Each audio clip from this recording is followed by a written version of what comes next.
100% ہے۔ اللہ کا ذکر اگر کوئی جانتا ہو یا قرآن کی اسٹڈی کی ہو یا کسی اچھے استاد کے پاس بیٹھا ہو تو دنیا کا کوئی مسئلہ ایسا نہیں ہے، جسمانی، نفسیاتی، معاشی، معاشرتی، ملکی، کوئی مسئلہ ایسا نہیں، اخلاقی، جو اللہ کے ذکر سے جس کا علاج ممکن نہ ہو۔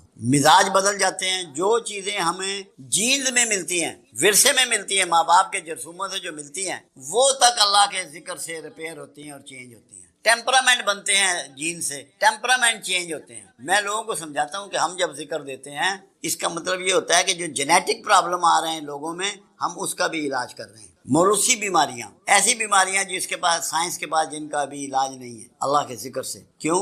قرآن کا ایک چیلنج ہے کہ تمہارے دلوں کو اطمینان ہو ہی نہیں سکتا میرے ذکر کے بغیر۔ تو دل کے اطمینان کے لیے ضروری ہے کہ پیٹ کا درد بھی ٹھیک ہو، ورنہ دل تو مطمئن نہیں ہوگا۔ کمر میں درد ہے تو وہ بھی ٹھیک ہو، سر میں درد ہے تو وہ بھی ٹھیک ہو، پھوڑے نکل رہے ہیں تو وہ بھی ٹھیک ہو، ورنہ اطمینان کہاں سے ملے گا؟ اس کا مطلب یہ ہے کہ ان ساری چیزوں کا بھی علاج ذکر کرتا ہے، ذکر سے ان سب چیزوں کا بھی علاج ہے۔ پھر قرآن نے ایک بات کہی، یونس علیہ السلام کے بارے میں قرآن نے کہا کہ یونس تا قیامت مچھلی کے پیٹ میں رہتا اگر ذکر کرنے والوں میں نہ ہوتا۔ تو بڑے مسائل سے بھی نکلا جا سکتا ہے اللہ کے ذکر سے، بڑی مصیبتوں سے بھی نبر آزما ہوا جا سکتا ہے اللہ کے ذکر سے، یہ قرآن بتا رہا ہے۔ پھر اللہ کہتا ہے مجھے میرے پیارے ناموں سے یاد کرو، میرا ایسے ذکر کرو جیسے اپنے آبائزات کا کرتے ہو، بلکہ اس سے بھی زیادہ۔ یہ آپ کو کیوں کہا گیا؟ پھر اللہ کے رسول صلی اللہ علیہ وسلم نے مختلف ذکر و اذکار آپ کو گائیڈ کیے، سمجھائے۔ ایسے لوگ آئے رسول اللہ کے پاس جو مقروض تھے، تو میرے آقا نے فرمایا یا ذا الجلال والاکرام کثرت سے پڑھا کرو، قرضے ختم ہو گئے۔ تو کوئی ایسا مسئلہ نہیں ہے جس کا علاج اللہ کے ذکر میں نہ ہو۔ ہمارا پرابلم یہ ہے کہ ہم 10 دن پڑھ کے چاہتے ہیں کہ 100 سال پرانا مسئلہ بھی حل ہو جائے، کہ ہلے تھوڑی دیر کم میں نہیں ہوا، 6 دن تو انہوں پڑھ دیں۔ یہ نہیں ہو سکتا۔ کہ اگر پراپر ذکر کسی گائیڈ نے آپ کو دیا ہے کہ کون سا لفظ کس طریقے سے آپ کی زندگی پہ، آپ کے پٹھوں پہ، آپ کی ہڈیوں پہ، آپ کے خون پر، آپ کے دماغ پہ اثرات کرے گا، اگر کوئی سمجھدار آدمی دے تو یہ ناممکن ہے کہ اس کے اثرات نہ آئیں، کیونکہ چیزوں کو ریسائٹ کرنے سے اثرات آتے ہیں۔ یہاں کچھ لوگ کام کر رہے ہیں، وہ سورہ رحمان کی تلاوت لگاتے ہیں، بہت سارے لوگ بیماریوں میں، اور وہ کہتے ہیں کہ ہمیں شفا ہوئی۔ کیوں؟ اللہ کا ذکر ہو رہا ہے۔ ذکر صرف یہ نہیں ہوتا کہ اللہ اللہ کی جائے، اللہ کی باتیں کریں وہ بھی ذکر ہے، نماز پڑھیں وہ بھی ذکر ہے، قرآن کی تلاوت کریں وہ بھی ذکر ہے، نعمتیں لوگوں میں تقسیم کریں وہ بھی ذکر ہے۔ یہ ہو نہیں سکتا کہ اگر آپ سچے دل سے اللہ کے ذکر پہ گامزن ہو گئے ہیں اور آپ کے مسائل باقی رہ جائیں۔ یہ ہماری سوچ کی کمی ہوتی ہے کہ جو ہم ذکر میں کوتاہی کرتے ہیں۔ میں تو اس کو کہتا ہوں کہ ایک پریکٹس کر لو، ایک عادت بنا لو، جو مسئلہ تمہیں درپیش ہے، جو پریشانی درپیش ہے، اللہ کے حضور باتیں کرو، گریا کرو اس سے۔ اللہ کہتا ہے مجھ سے کانا پھوسی کرو، کانا پھوسی ذکر ہے، کرو تو صحیح، شرماؤ مت اللہ سے، اس سے اپنے من کی باتیں کرو، ذکر کرو، تمہارے مسئلے حل ہو جائیں گے۔ ہم کرتے ہیں نہیں، دوڑتے ہیں کہ فلاں پیر صاحب کو چلیے کم ہو جائے گا۔ پیر صاحب نے بھی آپ کو اللہ کا ذکر ہی بتانا ہے۔ جب اللہ کے رسول صلی اللہ علیہ وسلم ذکر تجویز فرما رہے ہیں، 4 چیزیں رسول اللہ کے ہاں طریقہ تھا۔ جو لوگ آتے، آنے والے کے لیے میرے آقا دعا فرماتے، اگر جسمانی عارضہ ہوتا تو دم کرتے، اور پانی میں کبھی پھونک نہیں ماری، آپ اپنا ہاتھ مبارک، دست مبارک پانی میں ڈبو دیتے، کبھی لعاب لگا دیتے، چھڑی سے دم کر دیتے، اللہ کا ذکر تجویز کرتے لازمی، اور اتنا کہ جو انگلیوں پہ کیا جا سکے۔ تسبیح اس وقت استعمال نہیں ہوتی تھی، لمبا ذکر میرے آقا نے کبھی نہیں بتایا تھا، تاکہ لوگوں کو آسان ذکر بتایا جائے۔ اور اگر جسمانی عارضہ ہوتا تو کھانے پینے کی چیزیں ریوائز کرتے۔ ہم انہی 4 طریقوں سے چل رہے ہیں، 5ویں کوئی چیز ہم نہیں کرتے۔ مین چیز اللہ کا ذکر ہے۔ اگر لوگ کر لیں، ہمارے پاس کوئی بندہ ایسا نہیں آیا جس نے دل جمی سے ذکر کیا ہو اور اس کا مسئلہ پینڈنگ رہ گیا ہو، میرے پاس تو نہیں آیا، مجھے نہیں یاد اس 30 سال میں۔ تو ذکر سب سے امپورٹنٹ چیز ہے زندگی میں، اس کو تو چھوڑنا نہیں چاہیے۔ تھوڑا بہت جتنی توفیق ہے، جتنی صحت ہے، جتنا ٹائم ہے، ذکر کو مت چھوڑو۔ آپ جو اچیو کرنا چاہتے ہیں ذکر کو پکڑ لیں، یہ ناممکن ہے کہ اچیو نہ ہو۔ ناممکن کا لفظ استعمال کر۔ میں نے عجیب کہانی دیکھی، کچھ لوگ ضربیں لگاتے ہیں دل کی طرف، اللہ ہو کی، اللہ کی، اللہ الصمد کی، اور یہ سمجھتے ہیں کہ ہمارا قلب جاری ہو گیا، کیونکہ یہ ایک اعصابی نظام کا حصہ ہے دل، ایک غدود ہے، اس کو اتنی دفعہ جب اس خاص طریقے سے حرکت دی جائے تو اس کی سپیڈ بڑھ جاتی ہے۔ اس کا مطلب یہ نہیں ہوتا کہ قلب جاری ہو گیا، یہ مس انڈرسٹینڈنگ ہے اس بارے میں۔ قلب جاری ہونا یہ ہے کہ تیرے قلب میں ہر وقت اللہ کا ڈر اور اس کے رسول کی محبت موجود ہو۔ تو آنکھ اٹھائے، تو کان اٹھائے، تو ناک اٹھائے، تو منہ اٹھائے، تو ہاتھ اٹھائے، تو پیر اٹھائے، تجھے پتا ہو کہ جو میں کرنے لگا ہوں تجھے یہ دماغ میں بسی ہوئی ہو کہ میرا اللہ اس میں راضی ہے کہ ناراض ہے، رسول اللہ کو یہ بات پسند ہے کہ ناپسند۔ تجھے اپنی ہر حرکت جو تو نے کرنی ہے، جاگنے سے سونے تک اور سونے سے جاگنے تک، کھانا پینا، لوگوں سے ملنا، نوکری، کاروبار، اس میں تیرے ذہن میں یہ ہو کہ میری جو یہ حرکت ہے یہ اللہ کی نافرمانی میں ہے کہ اللہ کی فرما برداری میں ہے، میری یہ حرکت رسول اللہ کے طریقے کے مطابق ہے یا آپ کے طریقے کے مخالف ہے۔ یہ ہے قلب کا جاری ہونا، زندہ ہونا، اسے ہر لمحے اس میں خیال رہے۔ کیوں؟ اسلام ایک پریکٹس کا نام ہے، ایک رویے کا نام ہے، ایک سسٹم کا نام ہے، ایک ارادے کا نام ہے، ایک ماحول کا نام ہے۔ اگر آپ کو قلب جاری کرنا ہے تو آپ سے کسی انسان کو کوئی ذوف نہ پہنچے، کسی بھی خالق کا یا مخلوق کا حق آپ سے ضائع نہ ہو، تو پھر آپ کا قلب جاری ہے۔ اگر آپ ظلم و ناانصافی کرتے ہیں، جھوٹ بولتے ہیں، بے ایمانی کرتے ہیں، بدحیائی کرتے ہیں، تو پھر آپ کا کوئی قلب جاری نہیں ہے۔ خوف خدا کا آپ کے اندر بس جانا، رسول اللہ صلی اللہ علیہ وسلم کی محبت کا آپ کے دل میں بس جانا، اور بصیرت سے بھی دیکھنے کے لیے آپ کے اندر محبت کا بس جانا بہت ضروری ہے، کیونکہ آپ کی تکمیل محبت کے بغیر نہیں ہو سکتی۔ آپ کوئی بھی کام، کوئی بھی خدمت، کوئی بھی مروت بغیر درد اور محبت کے نہیں کر سکتے، اور جب تک یہ آپ میں نہ بھر دیا جائے، یہ آپ میں موجود نہ ہو، آپ کسی کے لیے بھی کچھ کرنے کے لیے تیار نہیں ہوتے۔ ایک بہت بنیادی بات یہاں سمجھ لیں، ہم بھی دیگر جانداروں کی طرح ایک جاندار ہیں، اور وہی جبلتیں اور وہی جذبے رکھتے ہیں جو دیگر جاندار رکھتے ہیں، مگر جو چیز ہمیں جانوروں سے ممتاز کرتی ہے اور انسانیت میں داخل کرتی ہے وہ صرف یہ ہے کہ جیسے دیگر جانور اور جاندار صرف اپنے لیے سوچتے ہیں، مگر جب ہم انسان بننا چاہتے ہیں تو ہم دوسروں کے لیے سوچنا اور بہتری کرنا شروع کر دیتے ہیں۔ ہماری ڈیلیوری دوسری مخلوق کے لیے جاری ہو جاتی ہے، اور جب تک ہم دوسروں کے لیے کچھ کرنا شروع نہ کریں، کوئی ڈیلیوری شروع نہ کریں، ہمیں محبت کرنی نہیں آتی۔ یہ ایک اصول ہے، اس کے بغیر جب تک آپ میں محبت عود کرنا آئے، آپ اپنے پروردگار سے بھی محبت نہیں کر سکتے۔ حضرت علی کرم اللہ وجہ رضی اللہ تعالیٰ عنہ سے پوچھا گیا کہ علی، خدا کے ملنے کی جگہ بتا سکتے ہو؟ اللہ کو ملنے کا پتہ بتا سکتے ہو؟ فرمایا جی بتا سکتا ہوں۔ اللہ کو ٹوٹے ہوئے دلوں میں تلاش کرو، اللہ کو دکھی دلوں میں تلاش کرو۔ تو جب آپ دکھی دل پر پھایا رکھتے ہیں، اس کا مداوع کرتے ہیں، اس کی ریمیڈی کرتے ہیں، اس کے دکھ میں اس سے کاندھا جوڑ دیتے ہیں، تو پھر آپ کو اللہ بھی وہیں مل جاتا ہے، آپ پاتے ہیں اللہ کو وہیں پر۔ حدیث قدسی ہے کہ اللہ فرماتا ہے کہ میں بیمار ہوا، کیا تو میری عیادت کو، میری تیمارداری کے لیے آیا؟ اے اللہ کیا تو بھی بیمار ہوتا ہے؟ فرمایا اگر میرے بیمار کے پاس آتا تو مجھے وہی پاتا۔ پھر اللہ فرماتا ہے کہ میں بھوکا تھا، کیا تو نے مجھے کھانا کھلایا؟ اے اللہ کیا تو بھی کھاتا ہے؟ اللہ نے کہا اگر میرے بھوکے کو کھلاتا تو مجھے ہی کھلاتا۔ جب اللہ اتنی بڑی بات فرما رہا ہے کہ جب تک آپ کے اندر اس کے بھوکے کا، اس کے مفلس کا، اس کے دکھی کا، اس کے بیمار کا درد پیدا نہیں ہوگا، اللہ سے آپ کا تعلق پیدا نہیں ہوگا۔ میں یہ کہوں کہ میں آپ کی محبت کرتا ہوں، آپ سے محبت کرتا ہوں، آپ کی عزت کرتا ہوں، اور جن سے آپ محبت کرتے ہیں، جو آپ کے بچے ہیں، جو بہن بھائی ہیں، ماں باپ ہیں، وہ مجھے اچھے نہ لگتے ہوں، تو میری محبت جھوٹ کا فسانہ ہوگی۔ تو جو یہ کہے کہ مجھے اللہ سے محبت ہے، مجھے اللہ سے محبت کرنی ہے، اور میں اللہ ہی سے محبت کرتا ہوں، اور اس کی مخلوق کا درد اس میں نہ سمائے، تو اس کا مطلب ہے کہ وہ جھوٹا ہے۔ اللہ کے رسول صلی اللہ علیہ وسلم کا فرمان مبارک ہے، کعبۃ اللہ کی طرف ایسے ہاتھ بڑھایا اور فرمایا سن لے اللہ کے پہلے گھر، مجھے تیری حرمت سے ایک انسانی جان کی حرمت زیادہ دی۔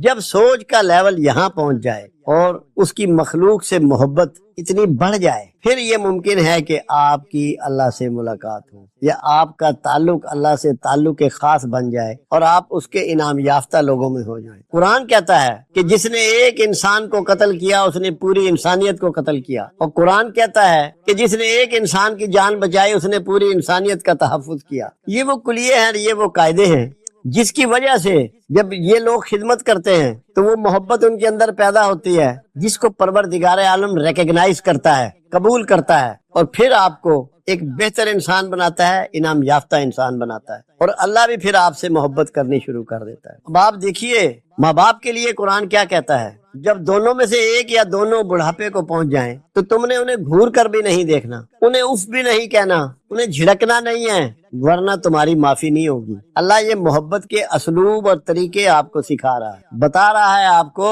کہ اگر مجھ تک آنا چاہتے ہو، مجھ سے تعلق چاہتے ہو، اور یہ دعوے دار ہو کہ ہمیں اللہ سے محبت ہے، تو پھر میری مخلوق کی اس طرح محبت کرو جیسا محبت کرنے کا حق ہے۔ میں اسی طرح محبت پر بات کر رہا تھا تو ایک صاحب کھڑے ہوئے اور انہوں نے ایک سوال کیا کہ ہمیں یہ بتائیں اصلی محبت کون سی ہوتی ہے اور دنیاوی محبت کون سی ہوتی ہے، یعنی کہ عشق حقیقی اور عشق مجازی میں کیا فرق؟ میں نے کہا جس عشق میں، جس محبت میں رقیب پایا جائے وہ عشق مجازی ہے، اور جس میں رقیب نہ پایا جائے وہ عشق حقیقی ہے۔ جیسے کہ اللہ کو اپنے حبیب سے محبت، اللہ نے یہ نہیں چاہا کہ میرے علاوہ اس سے کوئی محبت نہ کرے، حقیقی محبت ہے، اللہ نے چاہا ساری مخلوق اس سے اتنا ہی پیار کرے جتنا میں کرتا ہوں۔ تو محبت شیئر ہوتی ہے، قریب کرتی ہے، مقرب بناتی ہے، محبوب بناتی ہے، درد دیتی ہے، انسانیت دیتی ہے، حیا دیتی ہے، شرم دیتی ہے۔ محبت ایسا جذبہ نہیں ہے جس کو ناپاک جذبہ کہا جائے یا نجس جذبہ کہا جائے، یہ تقدس و احترام کا جذبہ ہے۔ جتنے عظیم لوگ ہوئے ہیں دنیا میں، انہوں نے اللہ کی مخلوق سے محبت کی ہے۔ آپ مخلوق سے محبت کا حال دیکھیے کہ رسول اللہ صلی اللہ علیہ وسلم تشریف فرما ہے، ایک بلی آئی اور آپ کی جھولی میں آ کے سو گئی، آپ نے اپنا پروگرام مؤخر کر دیا مگر اس بلی کو نہیں جگایا کہ یہ ڈسٹرب نہ ہو۔ وہاں گئے، اتنا احترام کیا، ایک جانور سے اتنی محبت کی، اور جو یہ چاہے کہ یہ عظمت میرے حصے میں آ جائے، اللہ مجھے قبول کر لے، اللہ مجھے انعام یافتہ لوگوں میں شامل کر لے اور مجھے مل جائے، اللہ سے محبت مل جائے، تو اس کو یہ دانش حاصل کرنی پڑے گی کہ اس کو خود تکلیف اٹھا کر دوسروں کو کچھ بانٹنا پڑے گا، کچھ دینا پڑے گا۔ انسانیت میں سب سے بڑا جو مقام ہے، سب سے بڑا جو رتبہ ہے، سب سے بڑا جو عہدہ ہے وہ لفظ ماں ہے۔ ماں سے بڑا مقام کسی کو میسر نہیں، کسی کو حاصل نہیں۔ عظیم ترین پیغمبر وہ بھی اپنی ماں کی طرف دیکھتے ہیں، اور وجہ کیا ہے؟ ماں سیکریفائز کرتی ہے، قربانی کرنے کا ایک نمونہ ہے، بھوکی رہتی ہے، گیلے میں رہتی ہے، بے آرام رہتی ہے، راتوں کو جاگتی ہے، مگر جس اولاد سے اسے کل کچھ بھی نہیں لینا، اس کی سیوا اور اس کی خدمت پہ جتی ہوئی ہے۔ ماں سب سے زیادہ اللہ سے قریب ہے، اسی لیے میرے آقا نے فرمایا، ریکگنائز کر لیا اس انسٹیٹیوشن کو، ماں ایک انسٹیٹیوشن ہے، اس کو ریکگنائز کیا رسول اللہ صلی اللہ علیہ وسلم نے۔ آپ نے فرمایا ماں کے قدموں تلے جنت ہے۔ مسلمان ماں نہیں کہا، نیک ماں نہیں کہا، برگزیدہ ماں نہیں کہا، صرف ماں کہا، کیونکہ ماں ایک ادارہ ہے، ایک انسٹیٹیوشن ہے، ایک رویہ ہے سیکریفائس کا، قربانی کا۔ تو جس کو رب چاہیے اسے قربانی کرنا پڑے گی، آرام چھوڑنا پڑے گا، سکون چھوڑنا پڑے گا، نیند چھوڑنی پڑے گی، راحت چھوڑنی پڑے گی۔ اور یہی بات شمس تبریز علیہ رحمہ حضرت رومی کو سمجھا رہے ہیں، جس نے رومی کی کائنات کو بدل کے رکھ چھوڑا۔ آپ لوگ، میں، ہم سب اگر اللہ کی طرف سفر کرنا چاہتے ہیں، اللہ کی سمت بڑھنا چاہتے ہیں، تو ہمیں اس کی مخلوق سے محبت کرنی پڑے گی۔ میں صرف انسانوں کی بات نہیں کرتا۔ تو یہ شمس نے سکھایا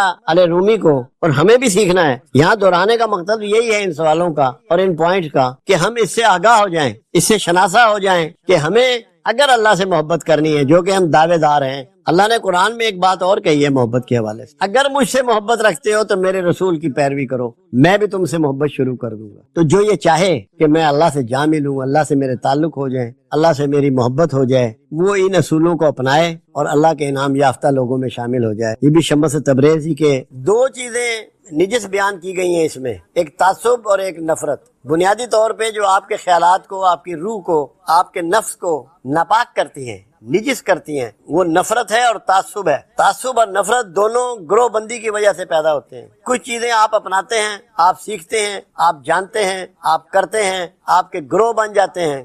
جو اس کے خلاف بات ہو، جو اس کے اگینسٹ بات ہو، آپ کی رائے اس میں شامل نہ ہو، آپ کا رویہ اس میں شامل نہ ہو، آپ کی چاہتے اس میں شامل نہ ہو، آپ اس سے نفرت شروع کر دیتے ہیں۔ اور عصبیت یہ ہوتی ہے کہ آپ صرف اپنی چیزوں کو پسند کرتے ہیں۔ جیسے آپ کسی خاص زبان کو بولنے والے ہیں، کسی خاص علاقے کے رہنے والے ہیں، کسی خاص مذہب سے تعلق رکھتے ہیں، کسی خاص کلچر میں آپ پروان چڑھ رہے ہیں، تو آپ جو اس کے خلاف ہوں گے ان سے تعصب شروع کر دیں گے، ان کے خلاف سوچنا شروع کر دیں گے، ان کو نقصان پہنچانے کے درپے ہو جائیں گے۔ اللہ نے قرآن حکیم میں ایک بات کہی، اگر ہم چاہتے تو تم سب ایک ہی دین پر ہوتے۔ اللہ نے نہیں چاہا کہ تم سب ایک دین پر ہو، اللہ کو ورائٹی پسند ہے، اس نے ورائٹی رکھی ہے، لوگوں کے انداز مختلف، تعلیمات مختلف، مذاہب مختلف۔ اگر اللہ چاہے تو کیا 1 منٹ کے 1000ویں حصے میں سب کو دین کی دعوت نہیں دے سکتا اور ان سب کو اتنا ہیبت زدہ کر دے کہ سارے نیک مسلمان بن جائیں؟ آپ سب کے رویے 1 منٹ کے 1000ویں حصے میں بدل کے رکھ چھوڑے، کوئی بندہ کوئی برائی کرے ہی نہ، کسی قسم کی خطا کرے ہی نہ،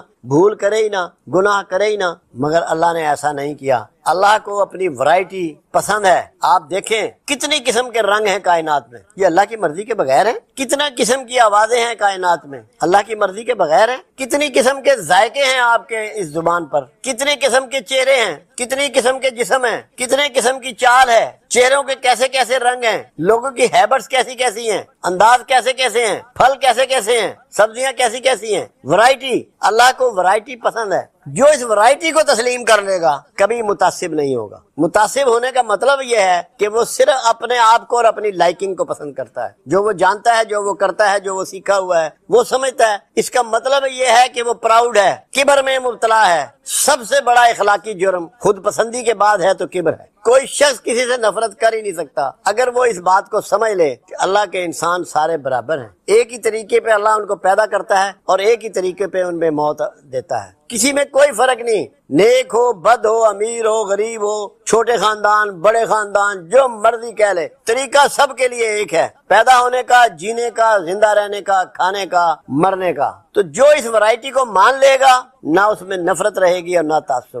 آپ اللہ سے محبت کرتے ہیں اور اس کی کریشن سے نفرت کرتے ہیں تو کیا آپ اپنے جذبے میں سچے ہیں؟ کیا واقعی آپ کو اللہ سے محبت ہے؟ اگر واقعی آپ کو اللہ سے محبت ہے تو اللہ کی بنائی ہوئی ہر چیز سے محبت کریں گے، کسی کی ڈسگریس نہیں کریں گے، کسی سے نفرت نہیں کریں گے۔ اپنے اپنے طریقے، اپنے اپنے گمان، اپنے اپنے خیال، سب کو اس کے مطابق جینا ہے۔ آپ اپنے خیال کے مطابق جئیں گے، اپنے علم کے مطابق جئیں گے، اپنے رواج کے مطابق جئیں گے، کسی پر معترض نہیں ہوں گے۔ مجھ سے کسی نے پوچھا تھا صوفیوں کے تھاٹس کے بارے میں، تو میں نے یہ جواب دیا تھا کہ صوفی کسی پر معترض نہیں ہوتا، کسی سے نفرت نہیں کرتا، بلکہ لوگوں سے کی عزت کرتا ہے اور ان کی محبت کرتا ہے اور ان کی خدمت کرتا ہے۔ یہ یاد رکھنے کی چیز ہے۔ اگر آپ چاہتے ہیں، جیسا کہ رومی کو سکھا رہے ہیں شمس تبریز، کہ آپ کا اندر پاک ہو جائے، اندر ناپاک کس چیز سے ہوتا ہے؟ جس سے شیطان ناپاک ہوا۔ شیطان تو بڑا مقرب تھا، عبادت گزار تھا، سجدہ ریز ہوا کرتا تھا، بہت علم والا تھا، اس کا نام عزازیل تھا،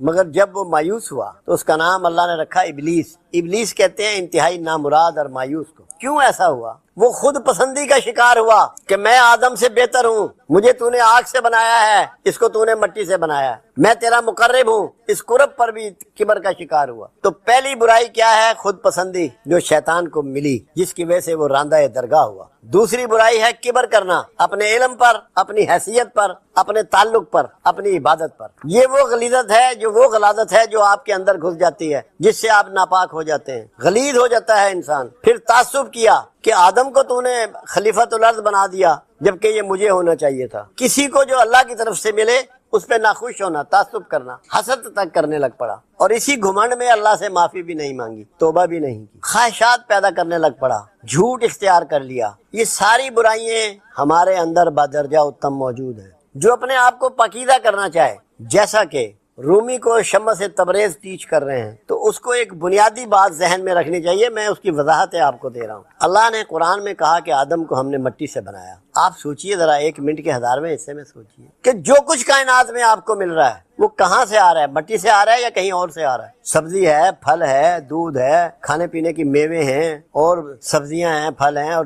اناج ہے۔ آپ جو لکڑی گھر بناتے ہیں، ریت ہے، مٹی ہے، سب مٹی سے آ رہا ہے، زمین سے آ رہا ہے۔ اور مٹی کہاں ہوتی ہے؟ آپ کے قدموں تلے، آپ کے قدموں کے نیچے۔ تو جو یہ چاہے کہ میں پاکیزہ کر لوں اپنے آپ کو، وہ باصفت مٹی ہو جائے، ڈیلیور سب کچھ کرے معاشرے کو، رہے عاجزی میں، پیروں میں رہے، تو سمجھ لے کہ میرا مقام جو ہے وہ پیروں تلے ہیں، میں سب سے عاجز اور کمزور اور نحیف انسان ہوں، مجھے ہر وقت ڈیلیور کرنا ہے، مگر اس کا احساس نہیں کرنا کہ میں دے رہا ہوں، میں کو نکال پھینکنا ہے۔ میرے آقا کی 63 سالہ جو زندگی ہے، جس کو معاشرے کے سامنے آپ نے گزارا، 63 سال میں ایک مرتبہ بھی میری سرکار نے لفظ میں استعمال نہیں فرمایا، عاجزی کی انتہا کر دی۔ اور جب طائف میں لوگوں نے پریشان کیا اور فرشتوں نے کہا کہ اگر آپ کہیں تو ہم دونوں پہاڑ ملا دیں، طاقت ہونے کے باوجود عاجزی اختیار کی، میں گمان کرتا ہوں کہ ان کی اولادیں ایمان لے آئیں گی۔ تو جو شخص یہ چاہے کہ میں پاکیزہ ہو جاؤں، میرا تزکیہ ہو جائے، میری گندگی دور ہو جائے، باہر کی گندگی تو نہانے دھونے سے بھی دور ہو جاتی ہے، اسے عاجزی اختیار کرنی ہے۔ اور جب لوگوں کو دینا شروع کرے تو یہ نہیں سمجھنا کہ میں دے رہا ہوں، یہ پتہ ہونا چاہیے کہ اللہ دے رہا ہے، میرے ہاتھ سے دلوا کے مجھے معزز کر رہا ہے، کیونکہ سخی سے زیادہ کوئی معزز نہیں ہوتا۔